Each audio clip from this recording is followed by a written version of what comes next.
तो शुरू करते नीम टाइम का नाम लेकर। और जैसा कि पिछले एपिसोड में हमने देखा था कि मूचेन फिलहाल अपनी कल्टीवेशन ट्रेनिंग के मूड में था। 30 मिनट के बाद ये अपनी आंखें खोला था और वो जो जेड फ्रूट था उसे खा लेता है। अब आगे तो भाइयों, जिनको लग रहा है कि स्टोरी इंटरेस्टिंग नहीं है, ऐसा बिल्कुल भी नहीं है। आगे जब पढ़ोगे ना, तुम्हारे होश उड़ जाएंगे जब मूचेन के स्पिरिचुअल रोड के कांड बाहर आएंगे। और इसमें शायद मुझे लगता है 50-60 एपिसोड्स और लगेंगे, तो वो सस्पेंस मैं रिवील नहीं करना चाहता हूँ। खैर आगे बढ़ते हैं। अब मूचेन इस स्पिरिचुअल फ्रूट को खा लेता है और तुरंत इसकी स्पिरिचुअल एनर्जी काफी तेजी से बढ़ने लगती है, जो कि ये काफी टाइम से अपना सेकंड लिमिटलेस डेथ सील बनाने की कोशिश कर रहा था और ये सफल नहीं हो पा रहा था। पर अब शायद इसकी स्पिरिचुअल एनर्जी बढ़ चुकी थी, कंट्रोल भी इसका पहले से काफी अच्छा हो चुका था। ब्लैक लाइट्स को ये कंडेंस करने लगता है और धीरे धीरे एक ब्लैक लाइट सील ये बना लेता है। अब इसके लेफ्ट पाम पर भी एक लिमिटलेस डेथ सील बन चुका था। ये तो बस पहला स्टेप था। अब दूसरा बारी ये था कि आपको इस लिमिटलेस डेथ सील का ऑरा को अपनी बॉडी में एब्जॉर्ब करना पड़ेगा, जिसमें बहुत ज्यादा खतरे होते हैं। पहले बार में जब इसने पहला डेथ सील बनाया था तो काफी ज्यादा झेला था। अब मूचेन तैयार करता है खुद को और इस डेथ सील का जो ऑरा होता है अपनी बॉडी में एब्जॉर्ब करने की कोशिश करता है। और जैसे ये शुरू करता है, ऐसा लगता है मानो इसकी मेरिडियंस फट जाएंगी, पसीने इसके छूटने लगते हैं और ऐसा लग रहा था कि अभी मर जाएगा। ये अपने दांत को पीस रहा था और कोशिश कर रहा था कि इस फोर्स को ये रेजिस्ट कर ले। पर इस समय इसके बॉडी से एक स्ट्रेंज लाइट बाहर निकलती है और जो डेथ सील की वायलेंट ऑरा थी उसे रेजिस्ट करने लगती है। मूचेन हैरान हो जाता है कि वो बैकलैश जो इसकी बॉडी पर पड़ रहा था वो पूरी तरह से अब ब्लॉक हो चुका था। अब ये अपने बॉडी को ध्यान से देखता है। एक लाइट था जो इसकी बॉडी में चमक रहा था और ये फिर से गायब होने लगता है। शायद ये स्पिरिचुअल पल्स था, पर इसे ये कंट्रोल नहीं कर पाता था और ना ही सेंस कर पाता था कि ये है कहां पर। अब इस बातों को ये छोड़ता है और ग्रेट पगोड़ा आर्ट से पूरी एनर्जी को अपने बॉडी में फैलाने लगता है। इसकी स्पिरिचुअल एनर्जी अब इसमें भी एक ब्रेक थ्रू होने लगा था। मूचेन सरप्राइज था और एक और इसेंस फ्रूट निकालकर ये खा लेता है। ग्रेट पगोड़ा इस बेहतरीन फ्रूट के ऑरा को रिफाइन करके इसकी बॉडी को नरिश करने लगता है। धीरे धीरे इसका स्पिरिचुअल एनर्जी डेंस होते जाता है। अब ये फाइनली अपनी आंखें खोलता है। सेकंड सील तो ये बना चुका था और इसका ऑरा भी स्पिरिचुअल मूवमेंट के लेट फेज में पहुंच चुका था। अब इसको लगा नहीं था कि इस लेवल पर इतना जल्दी पहुंच जाएगा। ये काफी खुश था। वहीं दूसरी कमरे में बैठे टीचर मो भी अपनी आंखें खोलते हैं और मूचेन के डायरेक्शन में देखकर काफी सरप्राइज होते हैं कि ये लड़का सच में काफी इंप्रेसिव है। और गाइज, मेरा अपना एक परसेप्शन है कि इन तीनों कैरेक्टर्स में मूचेन, लिंगडोंग और ज़ाओयान में शायद सबसे ज्यादा स्मार्ट मूचेन है। वहीं लिंगडोंग सबसे ज्यादा रूथलेस है और तीसरी तरफ अपना जियान सबसे ज्यादा ठरकी। अब इधर बाहर में ल्यू मिंग वगैरह निकल गए रहते हैं और सुबह का टाइम था तो मूचेन भी बाहर आ चुका था। ये कियानेर के पास खड़ा था। बहुत सारे लोग इससे जलते थे। ये कियानेर के साथ इसका टीम अप हो गया। इतनी सुंदर लड़की, खास करके वो जियांग ली और टैंग योंग। अब मूचेन कियानेर को लेकर स्पिरिचुअल फील्ड में निकल जाता है और रास्ते में कई सारे स्पिरिचुअल बीस्ट को ये मारते हुए बढ़ता है और उनके सोल इसेंस को ये इकट्ठा कर लेता था। कियानेर जब देखती है तो समझ जाती है कि मूचेन का स्ट्रेंथ बढ़ चुका है। ये इसको बताता है कि कल रात में ही मैंने ब्रेक थ्रू किया और ये बताती कि ये भी शायद 5-1 दिन में स्पिरिचुअल मूवमेंट के लेट फेज में पहुंच जाएगी। स्पिरिचुअल फील्ड के वेस्ट साइड में कुछ लोग प्रकट होते हैं और इनके बीच में ल्यू मोबाई था। इन लोगों का एक ही मकसद था फिलहाल, वो जो ज़ू 2 था उसके पास इनके ल्यू टेरिटरी का काफी इंपॉर्टेंट चीज है, तो उस चीज को इन्हें हासिल करना था। आधे घंटे तक ये ज़ू 2 को ढूंढते रहते हैं और इन्हें एक सिग्नल मिलता है दूसरी टीम से कि शायद वो लोग ज़ू 2 को ढूंढ चुके हैं। अब ल्यू मोबाई वगैरह जब आगे बढ़ते तो इनसे ल्यू टेरिटरी का एक बंदा टकराता है जो कि काफी ज्यादा घायल था और बताता है कि ज़ू 2 भाग गया यहाँ से, वो नॉर्थ की डायरेक्शन में गया है। मैंने थर्ड मास्टर ल्यू मिंग को इन्फॉर्म कर दिया। और ल्यू मोबाई कहते हैं वेट करो। बाकी साथी थोड़े पजल हो जाते, वेट क्यों करें, ज़ू 2 भाग जाएगा। मोबाई हंसता है और कहता है उसी डायरेक्शन मूचेन भी गया है और उसके साथ एक लड़की है कियानेर जो कि काफी सुंदर है। और जितना मुझे पता है ज़ू 2 के बारे में, वो एक हवसी आदमी है, तो वो उसकी फाइट मतलब मूचेन से हो जाएगी और उस मौके का फायदा उठाकर हम दोनों से अपना बदला ले लेंगे। इसके बाकी दोस्त भी काफी खुश होते हैं। इधर कियानेर को दिखाया जाता है, वो मूचेन से कहती है मेरी हेल्प करो, ये वाला जो बीस्ट है वो स्पिरिचुअल मूवमेंट के लेट फेज में, मैं नहीं जीत पाऊंगी। मूचेन इस बीस्ट को मारता है और कहता है थोड़ा सा कम सैवेज रहो, इतनी सुंदर लड़की है फिर भी तुम्हें अटैक करना है। मूचेन अपने डैगर से इसे मार देता है। कियानेर को थोड़ा बहुत गुस्सा आता है, इसे शुरू में ही मार देना चाहिए था, पर मैं कब से परेशान हो रही थी और ये बैठ के देख रहा था। मूचेन इसके तरफ देखता है, बस स्माइल देता है। अब जैसे ये कुछ बोलने वाला था तभी ये कुछ फील करता है और तुरंत ही कियानेर के कमर को पकड़कर थोड़ा आगे की तरफ कूद जाता है। कियानेर जो कि सोल इसेंस को निकालने ही वाली थी वो डर जाती है। अब इनके पीछे एक ब्लडी शैडोई फिगर प्रकट होता है और ये ब्लडी शैडो कोई और नहीं ज़ू 2 रहता है। ये मूचेन से कहता है तुम थोड़े स्किल्ड हो, मेरे अटैक को डिसॉल्व कर गए। और ये कहता है इतनी सुंदर चीज ये तो मेरे पास होनी चाहिए। मूचेन से कहता है वो लड़की मुझे दे दो, मैं तुम्हें जीने दूंगा। मूचेन भी फील कर रहा था ये ज़ू 2 थोड़ा ज्यादा स्ट्रांग है। ज़ूटू का जो स्ट्रेंथ था वो स्पिरिट स्टेज के आसपास था। हालांकि इसने ब्रेक थ्रू नहीं किया था, ये स्पिरिचुअल रोटेशन लेट फेज के शायद पीक पर था, पर बहुत ज्यादा पावरफुल कहा जा सकता है। मूचेन इसको कहता है, यहाँ पर हमारे थोड़ी दूर पर 2 स्पिरिट लेवल के टीचर से तुम्हें डर नहीं लगता? ज़ूटू कहता है, जब तक वो आएंगे मैं निकल चुका रहूंगा। मूचेन समझ जाता है। ये तुरंत ही कियानिर के शोल्डर पर एक पावरफुल पंच मारता है और इसे दूर फेंक देता है और चिल्ला के कहता है, यहाँ से निकल जाओ, अगर तुम चाहती हो कि मैं इंजर्ड ना हो तो।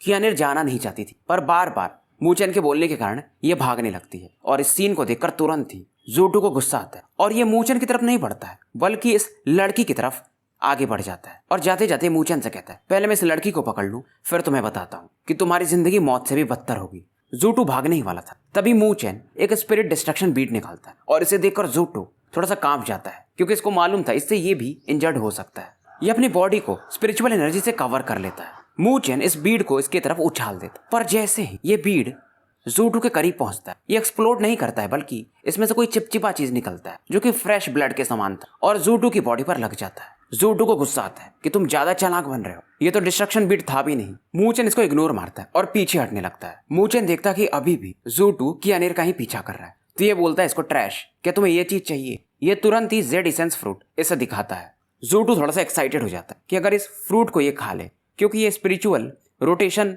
फेज के पीक पर है, तो तुरंत ही ये स्पिरिट स्टेज पर पहुंच जाएगा। तो फिलहाल इस लड़की को छोड़कर ये मूचेन का पीछा करने लगता है और मूचेन भी काफी तेजी से घने जंगल की तरफ भागने लगता है। कियानिर से मूचेन ने कहा था कि टीचर को बता देना कि ज़ूटू मेरा पीछा कर रहा है। ज़ूटू जब इसे देखता है तो कहता है, लड़के, तुम्हें लगता है कि तुम मेरे से बच के भाग सकते हो? ज़ूटू अपने स्पिरिचुअल एनर्जी को रिलीज करता है और अपना स्पीड काफी ज्यादा बढ़ा लेता है और धीरे धीरे मूचेन और उसके बीच का दूरी अब कम होने लगता है। मूचेन भी थोड़ा सा अपने दांत को पीसता है और अपनी और ज्यादा स्पिरिचुअल एनर्जी फोर्सफुली रिलीज करके तेजी से भागने लगता है। ज़ूटू भी हैरान हो जाता है कि इस बच्चे का स्पीड कैसे बढ़ गया। ये चौंक जाता है, पर ये जानता था ये टेम्पररी बूस्ट है कोई।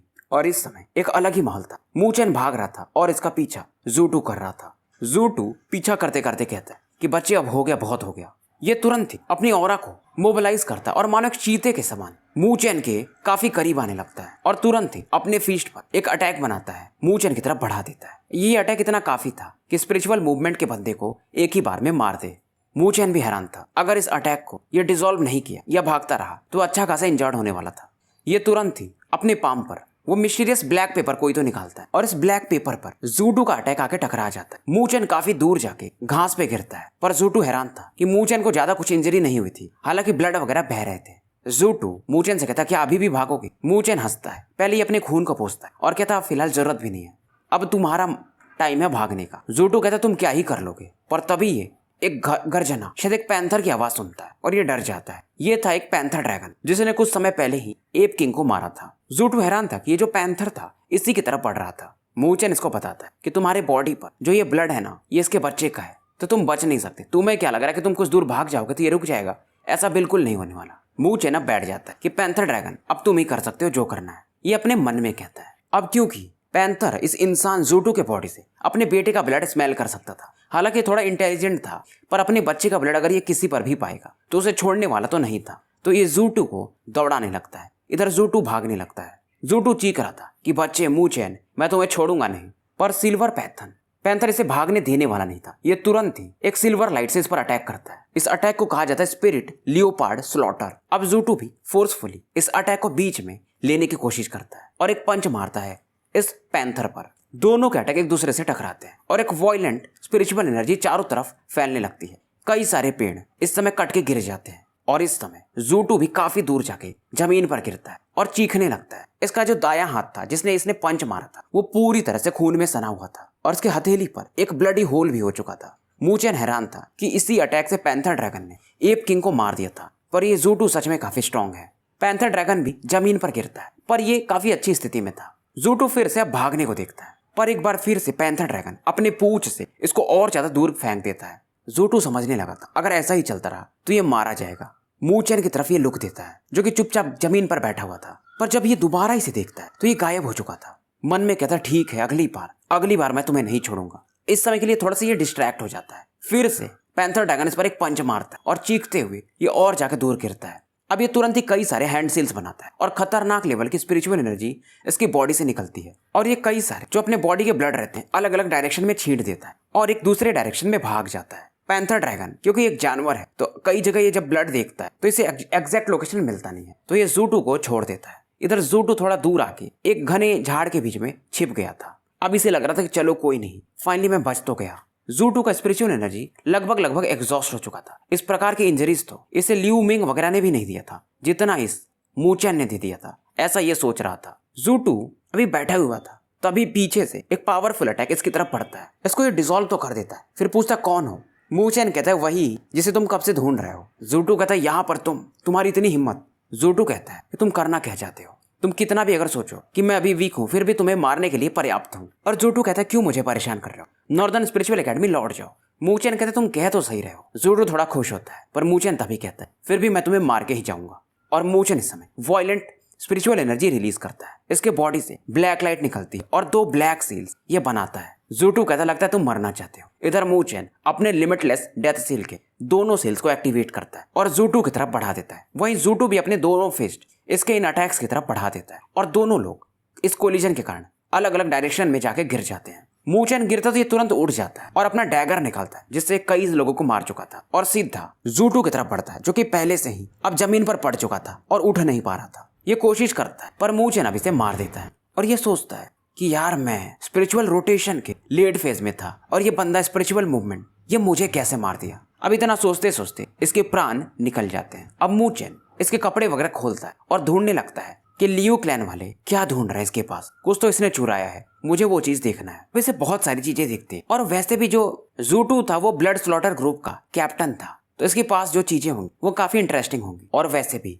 पूरे नॉर्दर्न स्पिरिचुअल रियल में लियू टेरिटरी सबसे स्ट्रॉन्गेस्ट था जो 9 टेरिटरीज थे, तो इनका अगर कोई चीज इसने चुराया है तो वो सच में काफी अच्छा होगा। बहुत सारी चीजें मिलती हैं और फाइनली इसको एक सिल्वर ग्रे कलर का एक ब्रेसलेट मिलता है। जैसे लिंगडोंग वगैरह के पास कियानकुन बैग था और बीटीटीएच में स्टोरेज रिंग था, कुछ वैसा ये ब्रेसलेट था जिसके अंदर बहुत सी चीजें रखी जा सकती हैं। इस चीज को मस्टर्ड सीड ब्रेसलेट कहा जाता है जो कि काफी कीमती था, एक स्पिरिचुअल आर्टिफैक्ट हम इसे कह सकते हैं। ऐसा चीज बस मूचेन ने अपने फादर के पास देखा था। अब इसके अंदर ये जा करके जो सामानें थी उसको देखने लगता है और उसमें एक इसे कॉपर पीस मिलता है। इस कॉपर पीस पर कुछ निशान बने हुए थे और इस पर एक ये बहुत बड़े से चिड़िया को देख सकता था ग्रे कलर के और कुछ माउंटेन्स के निशान भी थे। अब ये इतना तो समझ जाता है ये जो भी स्पिरिचुअल बीस्ट है इसका लेवल काफी हाई होगा। अब ये सोचता है क्या ये हेवन रैंकिंग का कोई बीस्ट है और शायद ये किसी जगह का मैप था जहाँ पर ये बीस्ट रहता होगा।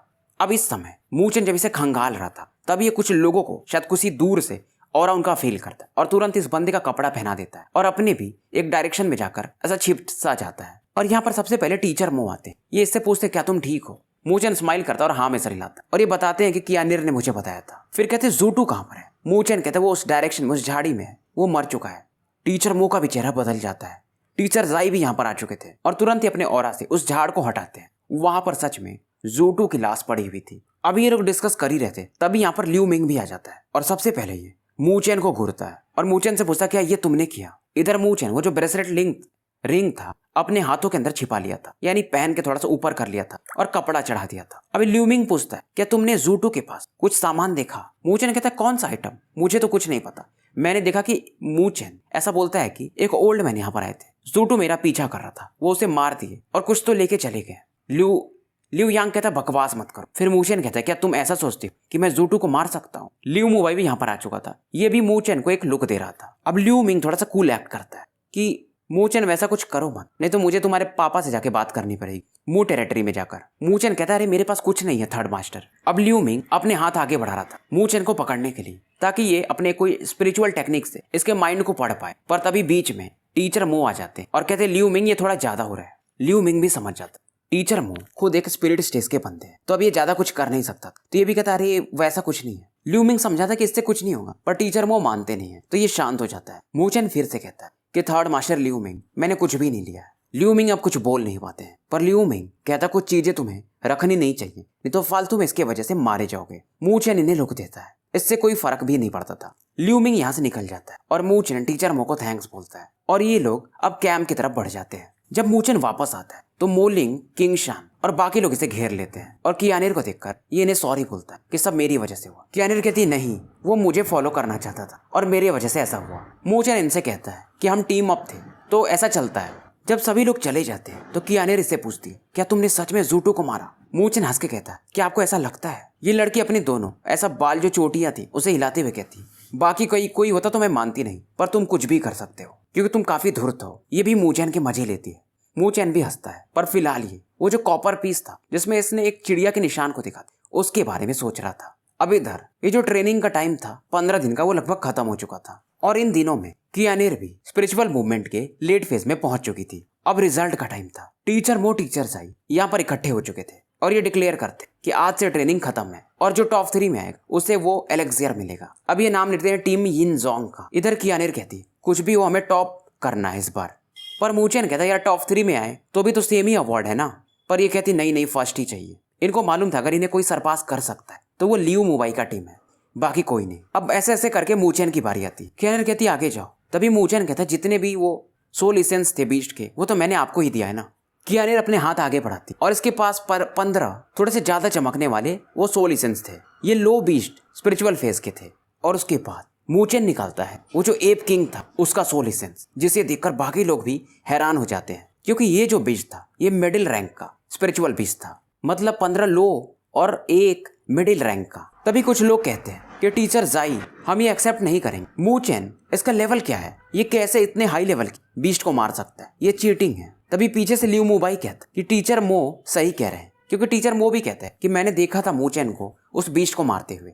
टीचर मो बताते हैं कि उसकी फाइट एक पैंथर से होगी, तो वो एप इंजर्ड था जिसे बाद में मूचेन ने मार दिया था। इधर मूचेन समझ गया था कि लियू मुबाई इसमें भी कोई चाल खेल रहा है। फिलहाल रैंकिंग के हिसाब कियानेर की टीम टॉप पर थी। अब मुबाई ये भी अपने कुछ सोल एसेंस को दिखाता है और सबसे पहले ये 2 स्पिरिचुअल बीस्ट जो कि मिडिल फेज के थे उन्हें दिखाता है। लोग हैरान हो जाते हैं। ये कहता है मैं लकी था, वो बीस्ट बस इंजर्ड थे।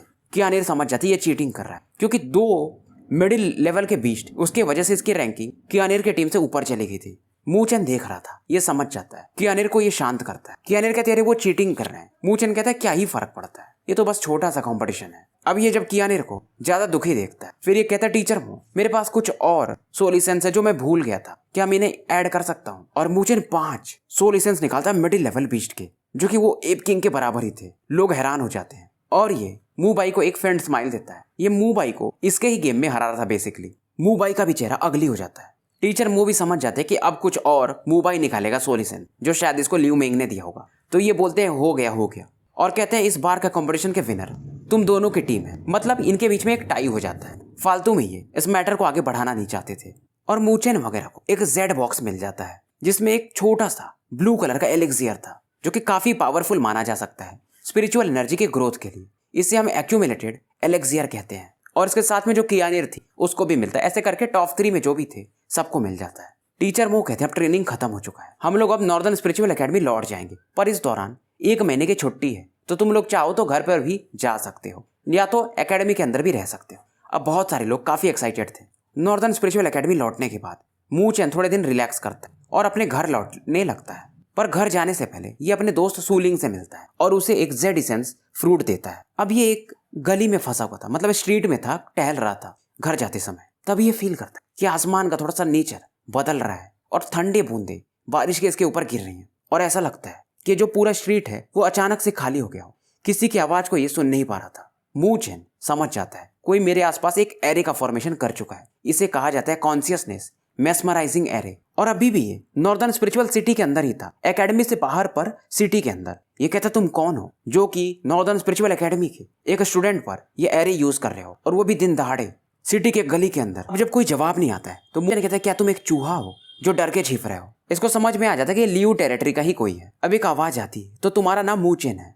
मूचेन देखता है इसके सामने एक फिगर प्रकट होता है और कहता है वो कि वो आइटम जो तुम्हारे पास है वो मुझे दे दो। ये आदमी थोड़ा स्त्रियों के जैसा लग रहा था पर था थोड़ा पावरफुल। और ये मूचेन से कहता है कि मैं लियू टेरिटरी का नहीं हूँ, और ये कहता है तुम मुझे जी जोंग बुला सकते हो। मूचेन कहता है रेन जी जोंग। इसका भी नाम जूटू के जैसा काफी फैला हुआ था और ये जी जोंग जूटू से भी ज्यादा स्ट्रॉन्गर था। वैसे तो इसकी ऑरा जूटू से कमजोर थी क्योंकि ये स्पिरिचुअल रोटेशन के अर्ली फेज में ही था, पर इसकी एक और पहचान थी, ये था स्पिरिचुअल एरे मास्टर रैंक 1 का। अब क्योंकि ग्रेट 1000 वर्ल्ड में कई सारे प्लेन एक जगह मिलते हैं, तो यहाँ पर अलग अलग कलाओं को मास्टर करने वाले बहुत सारे लोग थे। जैसे एक स्पिरिचुअल एरे मास्टर, एक स्पिरिचुअल आर्टिफैक्ट मास्टर, और एक तो जैसे नॉर्मल हो गए स्पिरिचुअल एनर्जी कल्टीवेशन वाले, जैसा कि फिलहाल मू चेन है। और स्पिरिचुअल एरे मास्टर काफी पावरफुल माने जाते हैं ग्रेट 1000 वर्ल्ड में। तो गाइस अब आपको समझ में आ रहा होगा, तो जो फ्लेम मास्टर की स्टोरी है ना, जो मैंने एक्सप्लेन की थी, उस ऑथर ने यहीं से कुछ स्टोरी चुराई है एरे मास्टर वाली। हालांकि ज़ीज़ोंग एक रैंक 1 का स्पिरिचुअल एरे मास्टर है, पर इस नॉर्दर्न रीजन में ऐसे भी लोग बहुत रेयर थे। ज़ीज़ोंग कहता मुझे लगा नहीं था कि तुम मुझे जानते होगे। मू चेन कहता तुमने मेरे पर अटैक कर काफी गलत किया है, अगर टीचर्स को पता चल गया तो तुम बचोगे नहीं। तो ज़ीज़ोंग कहता तभी तो मैंने ये कॉन्शियसनेस मेस्मराइजिंग एरे बनाया है, बाहर का कोई जान भी नहीं पाएगा, तो तुम्हें मुझे वो आइटम दे देना चाहिए। मैं तुम्हें मारना नहीं चाहता हूँ, क्योंकि मू फेंग को पता चलेगा तो मैं बच नहीं पाऊंगा। पर मू चेन इसे मना कर देता है। ज़ीज़ोंग हंसता है कि तुम ऐसे नहीं मानोगे। ये बस अपने फिंगर को मूव करता है और आसमान से अब कुछ बारिश की बूंदें गिरने लगती है, और ये कहता है मू चेन से कि तुम काफी लकी हो कि तुम मेरे स्पिरिचुअल रेन एरे को आज फील करोगे। अब ये जो बारिश की बूंदें थी ये रुक जाती हैं और मू चेन को चारों तरफ से घेर लेती हैं। मू चेन थोड़ा पीछे हटता है और अपने डार्क ब्लैक स्पिरिचुअल एनर्जी को अपने बॉडी के चारों तरफ लपेट लेता है, और ये जो बारिश की बूंदें थी इसकी बॉडी से आके टकराती हैं, पर ये जो ब्लैक लाइट थी इन्हें ब्लॉक करने लगती है। अब क्योंकि मू चेन का लेवल स्पिरिचुअल मूवमेंट के लेट फेज में ही था, तो इस प्रकार की पावर को रजिस्ट कर पाना थोड़ा मुश्किल था। ये समझ जाता है कि ऐसा लंबा चला तो मैं हार जाऊंगा, मुझे जल्दी से इस एरे टेक्निक को ब्रेक करना पड़ेगा। अब ये थोड़ा सोचता है कि ये ज़ीज़ोंग ये है भी तो रैंक 1 का ही ना स्पिरिचुअल एरे मास्टर, शायद मैं अपने स्ट्रेंथ से फोर्सफुली इसे तोड़ सकता हूँ इसके एरे को। और एरे फॉर्मेशन के लिए एक फॉरेन ऑब्जेक्ट चाहिए आपको, तभी आप इस एरे को कंट्रोल कर सकते हो। अब मू चेन देखता है कि ज़ीज़ोंग हाथों में एक छाता को पकड़े हुआ था। ज़ीज़ोंग इसे अंडर एस्टिमेट कर रहा था। मू चेन तुरंत ही एक ब्लैक लाइट बनाता है और सीधा ज़ीज़ोंग की तरफ बढ़ जाता है। ज़ीज़ोंग कहता है ये लड़का ये गजब ही है, मेरे से काफी वीक है, पर सीधा हेड ऑन फाइट करना चाहता है। और ज़ीज़ोंग जो इस पर बारिश की बूंदों से अटैक करता है, इससे ये बचते हुए इसके काफी करीब पहुंच जाता है।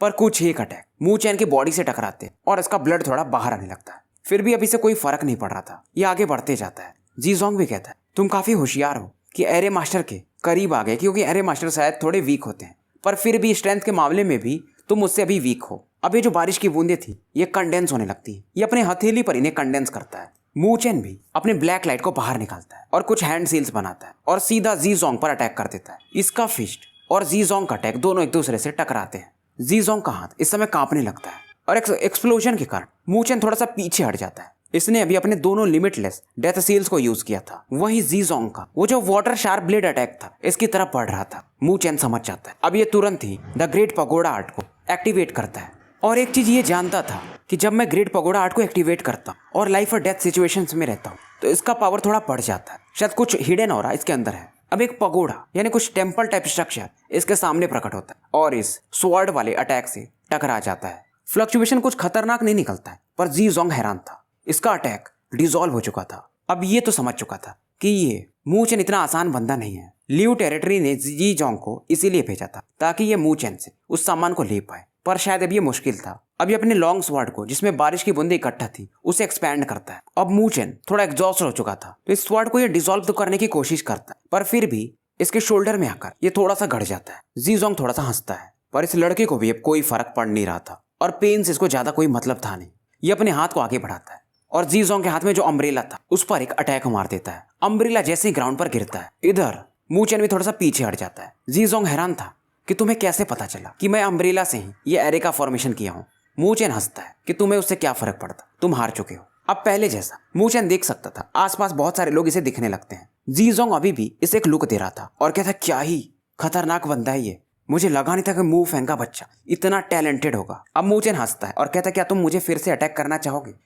तुम्हारे एरे को तो मैं डिस्ट्रॉय कर चुका हूँ, अभी तो मैं तुम्हें मार नहीं सकता। ज़ीज़ोंग भी कहता मेरा इससे कोई नाता नहीं था, मुझे किसी ने ये काम करने के लिए बोला था, और ये भाग जाता है। मू चेन इसे भागते हुए तो देखता है, पर कुछ और लोगों को फील कर रहा था। इधर दूर में कुछ लोग में से एक कहता है ये ज़ीज़ोंग काम का है नहीं, इतने पैसे लिए और कुछ कर भी नहीं पाया। इसमें से एक थे अंकल ल्यू मिंग और इनके बाजू में ल्यू मुबाई। ल्यू मुबाई कहता अब करना क्या है? ल्यू मिंग कहता कुछ भी हो जाए, ये मू चेन अब यहाँ से जा नहीं सकता, उससे हमें वो आइटम लेना ही पड़ेगा। पर ल्यू मुबाई कहता है अगर हम इस पर अटैक करेंगे तो नॉर्दर्न एकेडमी के लोग आ जाएंगे। मुबाई की बात सुनकर ल्यू मिंग कहता है हम इसे जल्दी से ही मार देंगे, और ये इशारा करता है और 10 लोग यहाँ पर प्रकट होते हैं, और इन 10 लोगों का ऑरा स्पिरिचुअल रोटेशन के इनिशियल फेज में था। मू चेन जो कि आगे बढ़ रहा था, इसको ये 10 लोग घेर लेते हैं। अब इन्हें देखकर ये भी थोड़ा सोचने लगता है। ये जानता था इन 10 से फाइट करके मैं कुछ कर नहीं पाऊंगा, अभी मैं वैसे ही वीक हूँ, मुझे यहाँ से निकलना पड़ेगा। अब ये 10 बंदे अपनी अपनी ऑरा को रिलीज करके अपने अटैक इस पर बढ़ाते हैं। अब ये भी समझ चुका था, ये अपने स्पिरिचुअल ऑरा को रिलीज करता है कि फाइट तो करना ही पड़ेगा। ये 10 इसको एक सर्कुलर फॉर्म में घेरे हुए थे और इनमें से 2 अपनी तलवारों को लेकर इसके वाइटल पॉइंट्स को एम करके अटैक कर देते हैं। तभी एक आवाज आती है कि ये गैंगस्टर ये है कौन, ये हमारे मू टेरिटरी के लिटिल लॉर्ड को मारना चाहते हैं और एक पावरफुल स्पिरिचुअल फोर्स से ये 10 अलग अलग डायरेक्शन में जाके गिरते हैं। ये थे अंकल झाऊ, जिन्हें देखकर मू चेन काफी खुश हो जाता है। झाऊ का नाम पूरा झाऊ ये था, जिसे मू चेन अंकल कहता था। झाऊ ये के कहने पर इनके कुछ साथी थे उन 10 को दौड़ाने लगते हैं। ये 10 फिगर सब यहाँ से भाग जाते हैं। लियू मिंग देखता है कि झाऊ ये आ चुका है, अब ये कुछ कर नहीं पाएगा, इनका प्लान अब फेल हो चुका था। और लियू मुबाई से कहता है अब हमें वापस जाना पड़ेगा और तुम्हारे फादर को हर एक चीज बताना पड़ेगा। मुबाई भी कहता है यार ये मू चेन काफी लकी है, अगली बार तो मैं इसे छोड़ूंगा नहीं। तो भाइयों स्टोरी यहीं पर समाप्त करते हैं और मिलते हैं फिर